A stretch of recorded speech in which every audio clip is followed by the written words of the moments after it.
Welcome back. I'm Connie Sokol, your host, and we are so delighted to have a fantastic guest today.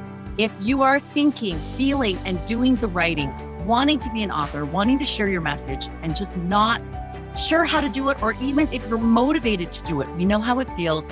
This is the podcast for you. We have beautiful New York Times bestselling author, Jennifer Nielsen, here with us today. Hi, Jen. Hello. Thank you so much for having me here. I'm so delighted to be part of this great podcast. We are so happy to have you here. And I have to say, I will read the official bio, but my heart is so full when I talk about Jennifer Nielsen, and I'm going to try not to get teary because she is an author's cheerleader.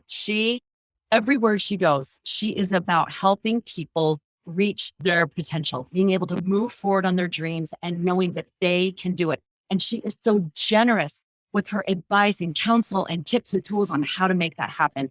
I've known her for several years. I've had the privilege of connecting with her, asking her personal questions where she's answered them and changed the direction of my writing, my person, who I am. She really does have that kind of influence. So before I get weepy, we're going to go into the official introduction. She is obviously a New York Times bestselling author, primarily known for her young adult fiction. And her works include the Ascendant series, Behind Enemy Line, The Mark of the Thief, and Night Divided, and the Underworld Chronicles. Nielsen was born and raised in northern Utah and completed her first full manuscript on picking locks at the age of 11. But here's the scoops, when she called the locksmith to get details on it. As soon as he found out she was 11, he just discreetly ended the call. So I think that's hilarious that even at 11, she's like, I know what I want. I want this information. I'm doing my research. It was abandoned, but she went on to publish Elliot and the Goblin War, the first Underworld Chronicles book, and has continued publishing novels ever since. My personal favorite, The False Prince.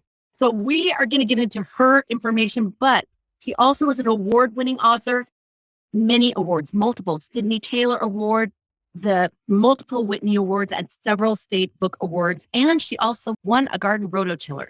So let's just put that. Okay, something not just sitting on the mantle, actually useful, probably one of her favorites. All right, so that's a snapshot of Jennifer. And we're going to get down and dirty about the scoops today on her journey, the highs and the lows that she has had, and yet she's kept going and then created this incredible career and had family and family first and being able to manage both of those in such a beautiful way. So we're going to dive in. Let's go back. Let's figure out 11-year-old Jennifer. You were wanting to write these books. Where did this come from? Was it your love of reading? Was it the stories that were in your head? Where did this come from? Oh, thank you. And thank you for that incredible introduction, Connie. Where did it come from? I think it's who I am. I mean, I am a writer in the same way that some people are born and every instinct they have is to pick up a paintbrush and create visual art. Some people's instinct is to create music and they hear music in their heads. The reality is I am a writer. And I think sometimes whoever it is that we are, whoever we are, sometimes we put distance between ourselves and that person and we say, well, I'm not a writer. I just like to write. It's a good hobby.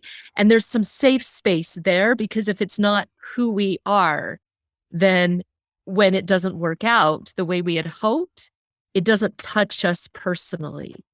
And so part of it for me is I think I was just very young when I embraced the idea that it's who I am, which means I'll always be creating story in some form. And so to me, it was a natural thing when I have this story idea to call a locksmith because that's what we writers do. We research. And then when the call was ended, as coldly as it was a bit devastating to me because I had thought of myself as a writer and he clearly said, no, you're not, you're a kid. And so a lot of the journey toward publication is accepting that's who I am and where I should be. I love that. And even at that young age, that knowledge and that confirmation that was that driver through everything, because you've had highs and lows and that driver has continued, that you know who you are. I love that you got this concept early to sort of go into that world. What did you draw to? Was it reading? What kinds of things did you find yourself drawing towards? So I was absolutely a very big reader. I always had a book. There was always a book in front of me.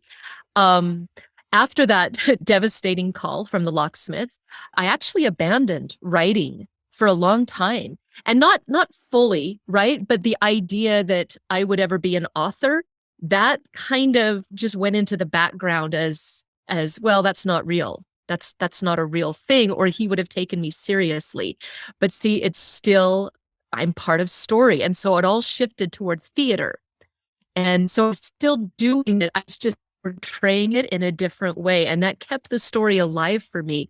And so for me, it always comes down to that, the heart of every story, of the power of story. I was always drawn to it and always have wanted to create because of that power. Oh, that is beautiful. And there's nothing like theater to have you be in that moment and to be responsive to people and feel the feels and then learn how to convey those feelings effectively to a large group that you don't personally know one-on-one. And I think your ability to love and see the person really plays into that as well, that you don't just imagine worlds and things like that, but you're able to connect it to your audience. Now, I will say that theater gig did bring some other benefits, because isn't that where you met your husband?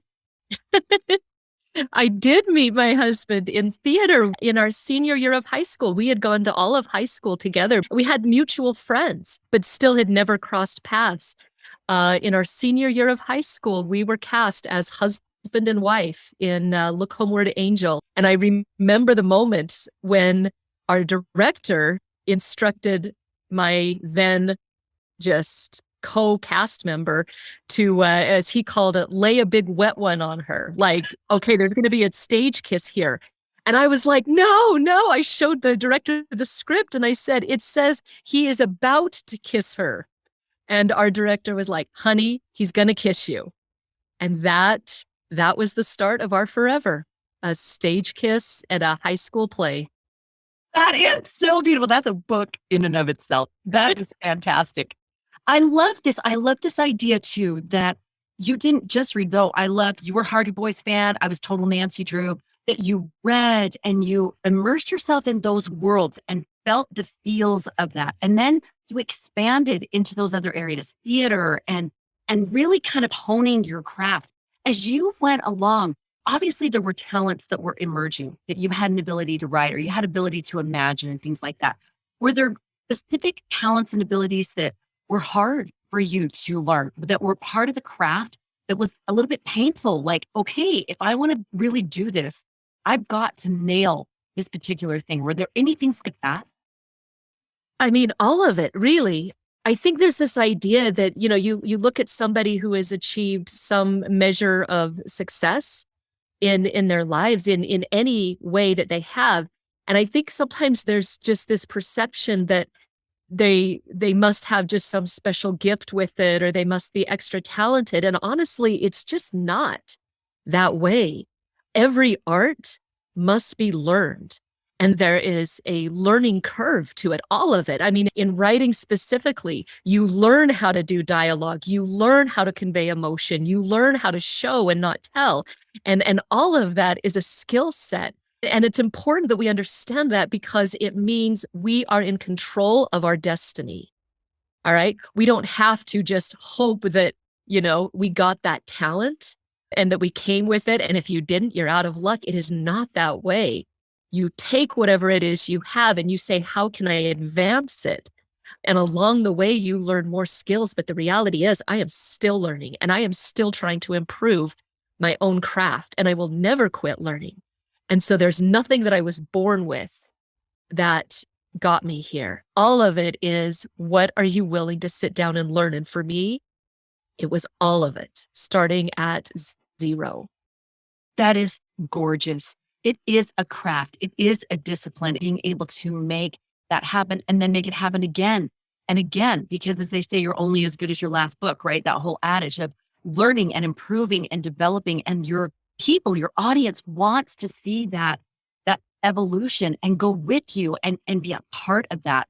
Now, you have shared some of the difficult times that you wrote that first book, you were sharing with your neighbor in your 20s, hey, I've got this book and I'm going to publish it. You're all excited. We've all had those moments where we've shared in our innocence, I'm going to do this. And kind of that 11-year-old experience as well. Can you share with us that journey of what shifted for you when you hit that rock bottom of, I don't think I can do this, and what got you out of it? Yeah, so it did start there. It started with a conversation with a neighbor on my front lawn, and I was saying, I'm going to be a published author one day. And she's like, isn't that nice? Isn't that nice for you? And, I mean, I might as well have told her I'm going to fly myself to the moon. And she was very politely telling me there was no chance in her opinion. But isn't that nice that I thought there was? Later, I told another friend who actually was a published author, but I had enhanced it by then. I had said, well, I'm going to hit the New York Times list when I get published.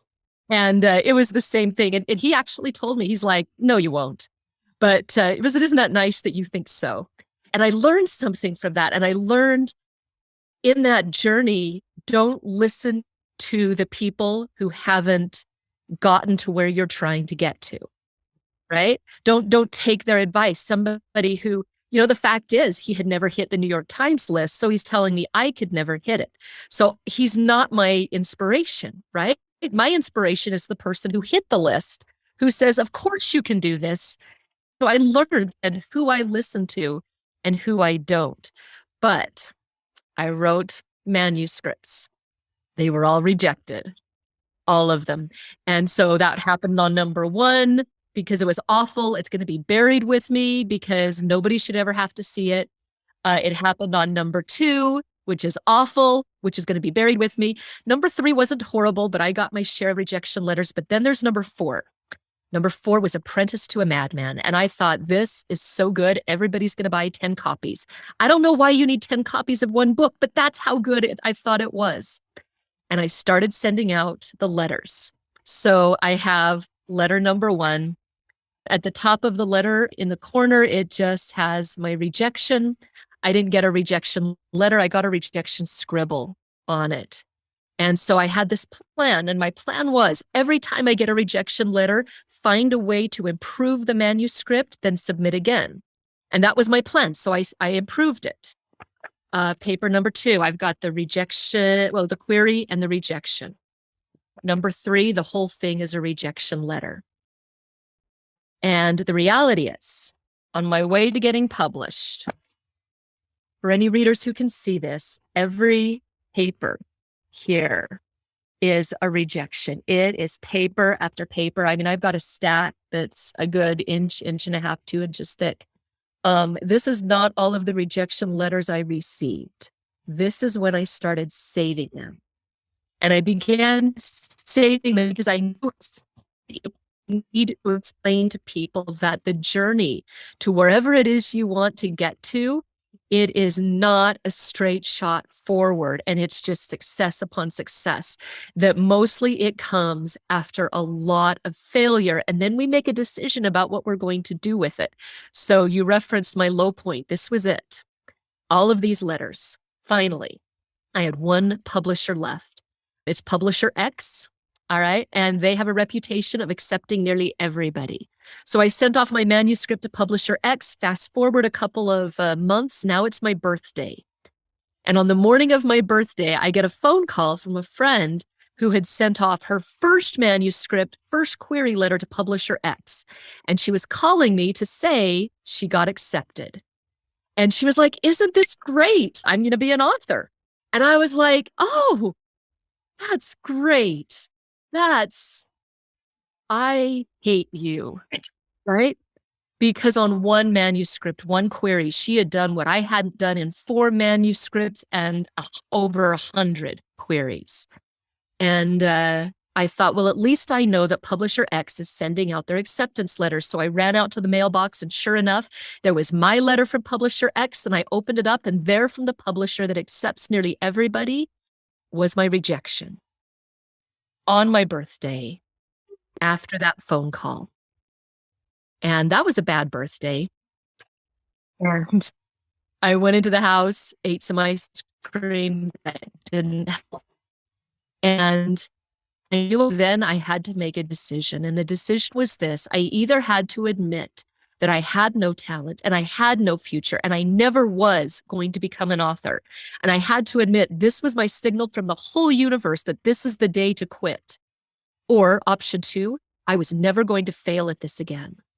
And that's the day I learned something about myself. And what I learned is it is not in me to quit, that I am willing to fail as often as I have to fail, but it is not in me to quit. And so I threw out everything I thought I knew about writing, and I started again from zero, assuming I knew nothing. That manuscript is the one that got me my agent. I never was rejected after that, but I literally had to go to zero to nothing before I finally was able to find any measure of success. That is incredible. Sorry, a little bit in tears here. That is just beautiful, because so many people hit that rock bottom and then they say, it's just obvious. I don't have it. I don't have that special thing. And I love the point that you make, that it's a decision. It's a decision. Are you going to be disciplined, learn the craft, learn what you don't know, improve the things that you do know? Are you willing to put in that commitment? And I think that's more of the core question. And once you decided that, once you know the answer to that question, that everything else is ancillary. Everything else is just putting that next foot in front of the other and doing the next right thing. I love this. So going forward, when you got that agent and now you're with Scholastic, that is incredible. You pump out these amazing books that are so well received. What are some of the skills that you've had to navigate with that? With now, this is a career. This is work. This is you have deadlines. You've got people you answer to. You sit around the boardroom and you are asked your opinion on these decisions. What are some of the tools and tips that you have for in that place and space that you've had to draw from your experience or learn to be able to do successfully? Thank you. Yeah, and let me just say one thing about that decision that we make to go forward. It actually gets really simple once you identify who you are. Mhm. All right. Once you say to yourself, I am a writer, or for that matter, I am an artist, I am an actor, I am a musician, everything else gets really simple, because once you identify that as who you are, you realize that you were sent to this earth as who you are. And that means that you have been given the tools to succeed. You have what you need. All you need to do is figure out how to use them. And once you accept who you are, that means your success is inevitable, because you understand your identity and that you have purpose here within your identity. So for me, getting into Scholastic and going about this career and to manage it, honestly, I mean, the writing that's there. All right. But what became far more important is staying humble and staying in an acknowledgement of where the gift originates. You know, we're studying the Old Testament this year, and I've been studying Saul and where Saul went wrong, that he's given every great gift. And then the Lord saying to him, when thou wast little in thine own eyes.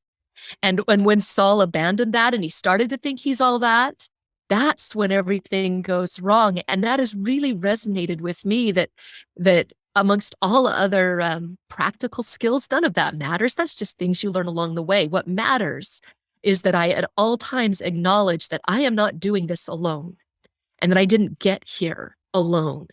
And as long as I stay to that core understanding, that I know I can ask for the Lord's help in anything I do. And there is no skill, no conversation, no learned experience that even comes close to remaining true to the acknowledgement of how I got here in the first place. And it wasn't me. Mm. Beautifully said. I think that goes for any person and any genre. And you can feel when people stay close to those spiritual roots, you can feel there is a something, a covenant, something that goes and weaves through their work, through their person, through the way they interact. And I don't want to embarrass her, but I've watched her book signing lines out the door. And my son and I have stood in that line and I've watched how you handled the people, and every single child, sorry, that's getting teary. Every single child that comes and stands in front of you, you look them in the eye and then you ask them a question. What's your favorite character? What's your favorite scene? What's your favorite something? There's a line out the door. And yet that person is the only one that matters in that moment, and they can feel it. And I could feel it just standing in line. I love, if we could talk for just a second, how has it been? Like, you're flying to New York, you're doing these things, and you're interacting with people who are not of our faith. They're wonderful people. How has that been as far as for your belief system and being able to move forward as an instrument in his hands? Oh, that's why I do this. I mean, honestly, and not in a proselyting way, but as an understanding that words have power. And I've been places where I know I might be the only person of my faith within 10 miles. And then I know what I've got to talk about. And I mean, I talk about the things we all value, about integrity, about courage, about loyalty, about honor.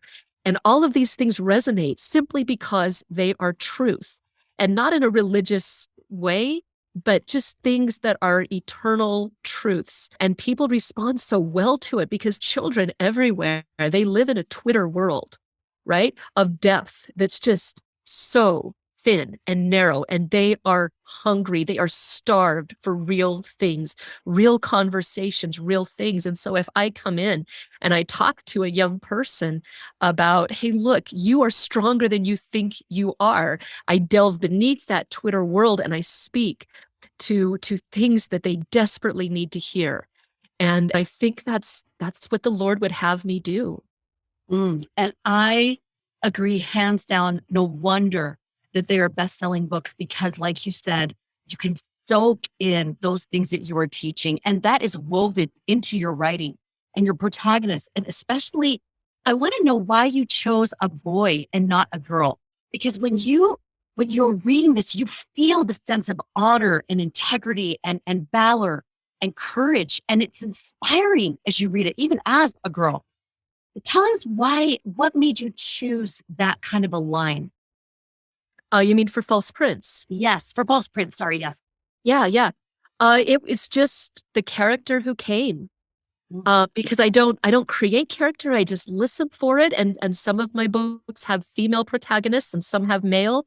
I'm just listening for who is the character in my imagination. And for False Prince, it was Sage. And heaven help everyone who has to interact with him, because he's difficult.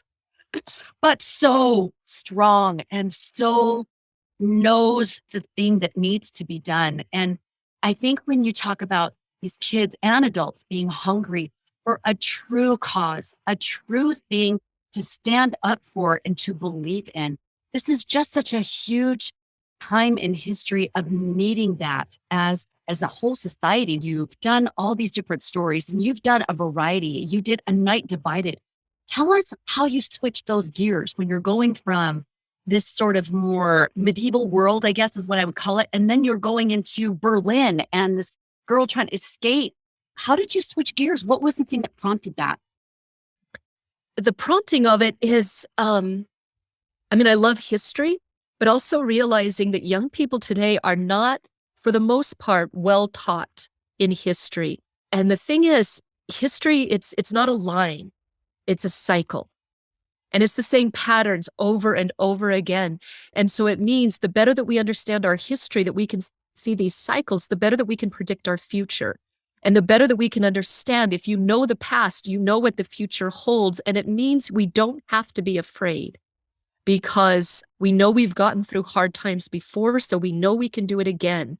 And so part of my draw toward history, well, the balance, right? Fantasy. When I write in fantasy, it teaches kids that anything is possible. That's important. Writing in history says you don't have to be afraid of what's coming. You can handle it because look how it's been handled before. And it is my way of keeping balance to say that anything can happen, and whatever has happened, you will be all right. That's beautiful. I love that. Now, speaking of that, I want to transition here for just a second with your family. So how do your kids respond How has this influenced them and how have they influenced you? At the end of the day, I'm mom. Mm. I mean, and that's the most important job that I hold, and nothing else even touches it. No other accolade, no other accomplishment, nothing touches being a mom. And so it's almost a separate world for me. I mean, I'm going to finish this podcast, right? And check on the laundry and there's dishes to be done. That's the reality, right? And that's where my heart is first and foremost. And so my children have been immensely supportive, but to them, I'm not a New York Times bestselling author. I'm mom. And that's exactly how it should be. Oh, I love that. And it's so true, right? You're throwing in a batch of banana bread and then hurrying on to a big high profile meeting. It's like, I'm okay, making banana bread today. That's totally exactly it. The bananas are totally ripe ready. how we roll, right? And that's the beauty of it, is that one nourishes the other. It's not that you can't do both. And I love in this day and age that we are able to be a mom and, but in the right order. And again, not in any suppressive way, but in the most nourishing way. And being able to keep those things a focus on those things that at the end of the day, the end of our lives, we know that's what's been the most nourished and the most needed. I love all of these things that you've shared. And I love the idea that you have been able to find the balance. You have a beautifully supportive husband as well. And you've just been able to keep that nourishing focus in your family. For those that are, creatives and they're doing the day job and they're trying to write at night and they're trying to keep the family and try to do all the things.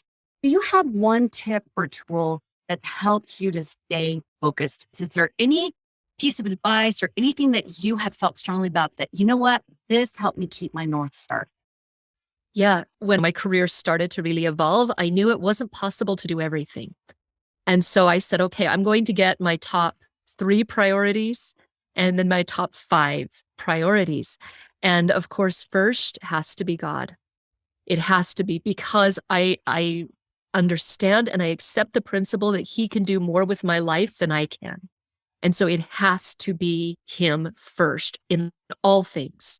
And second was family, because that is ultimately the source of our greatest happiness here on earth is what we do with our family. So if I had those 2 in place, then third for me became writing. And then everything else, if it's not in those top 3, it became optional for me. And 4 and 5, those are there and they'll peek in sometimes, but really everything else kind of dropped off the map for most things. And so having those priorities in order, it helps me align, everything I do. And so honestly, I may not go out to lunch with a friend as often as I want, right? But my writing time is protected time that I allow for it. I give myself permission to have writing time. But if a kid comes in and the kid needs me, we'll see they're higher in the priority. And I respect, my obligations and the things I do as part of my testimony. And so everything stays in order. And when I keep that order, there is always time for all of the things if I keep the order. I was thinking the same thing. There's a Newton time and Newtonian time, and there's Einstein time, and then there's the Lord's time. And he can magnify it. And I'm with you. So many times there's been some emergency or just needed a conversation. And you're like, but I'm supposed to get this turned in by, tomorrow or whatever. And then somehow you just are expanded, or you're able to wake up naturally early, or you're able to stay up late and get it done, or you found the file that you didn't think you could find and had to redo. I mean, over and over. And it's trusting that God has you and he gets that you want to keep him and family first, and keep trusting in that order. Like you were saying, keep trusting in that priority scale, that it will do you solid, that ultimately you will be able to do those things that will be the most nourishing and the most important for you. Absolutely love this. Now tell us, where is it that you are going and want to go? Is there a project you're working on right now that just fire in your bones? I've got to keep writing. I remember being on a school visit in Arkansas. It was in parents' evening, and there's a line. And I know at the end of the line, I can see this boy, and he's with a woman who seems a little old to be mom. So I'm thinking it's grandma. but he's very familiar with her. And so I began to think, I wonder if he's living. I wonder if grandma's the primary caretaker. And I didn't know any of this. I'm just wondering because this boy is just for any reason, there's extra stars shining on him. And as he gets closer, I know I'm supposed to talk to him. And I have no idea what to say. I just know I'm supposed to speak to him. And he gets up there. He's the very last one in line. This is an 8th grade boy. So really, he doesn't want to be there. He was dragged here. And I was signing the 3rd of the False Prince books, The Shadow Throne. And the signature on that is Face the Wind. And I signed it that way and I showed it to him and I said, do you understand this signature? And he shook his head and I said, you know, when you're in a windstorm and everything is coming at you, every instinct you have is to turn away from it. And I said, the wind, that is the hard thing. And I said, I don't know what's going on in your life right now, but I know you've got a lot of wind coming at you. And I am telling you, you've got to face it. You've got to face the hard thing. That's how you get through this. And he kind of did his awkward mumbling and left, and grandma left, and that was fine. But she came over to me before I left and she gave me this huge hug. And she just said, you will never know, but thank you. And I will never know. But I know that that's why I was supposed to be in that school. And so I will continue to write because that is my definition of success. Ultimately in this career is that I am able to reach kids like that. Beyond that, I am working with Teen Author Boot Camp and the amazing people there. We have begun a program called Book Drop, where we are getting books into the hands of kids who cannot afford books of their own. We are changing kids' lives with this program. And beyond that, my biggest project, I'm so weepy. Goodness. I am just wherever the Lord leads me, I will follow. I don't know what's coming, but I have a very strong feeling that great and amazing miracles are ahead. And I cannot wait for any role I might play in it. So beautifully said. I feel the same way. I'm like, my goodness, I'm trying to be professional and I am a bucket here, but I feel it. Jennifer, I feel it so much that as we creatives rise together with knowing that we are instruments in his hands, and that's our job. That's the goal. It's not the best-selling, the award-winning, all of those. Those are all great, super wonderful, lovely ornaments, but it is not the driver. And as we unite, we can do so much good. The concentric circles of that influence can just go on and on and on. And that's why we share these things in this podcast to inspire and motivate every single creative to use their gifts and talents in that way. So that when the Lord says, I need someone in Arkansas, you could say, here am I, send me. And that's the job. That's the focus. And there's room for everybody. There's room for everybody who's listening to write and to recognize that that idea that you have, you're the only one in the universe with that idea. It came to you. So you're the only one who can write it. I promise there is somebody out there who needs you as a writer, needs your words. There's people you can reach that nobody else can. So do not give up. There is a place for you. You are needed and you are wanted here. And just do not quit. I love that. You have a message, you have a voice, and someone needs both. Love it. Jennifer, people are going to want to know how to easily and quickly reach you. What is the best way for them to connect with you? You can find me on my website, which is jennielsen.com, JENNIELSEN.com. There's a contact me button. You are welcome to press that button and open a chat, and let's talk. I have thoroughly enjoyed this time together, being able to share these truths that are near to our hearts, and being able to use this creative talent and ability to be able to do good.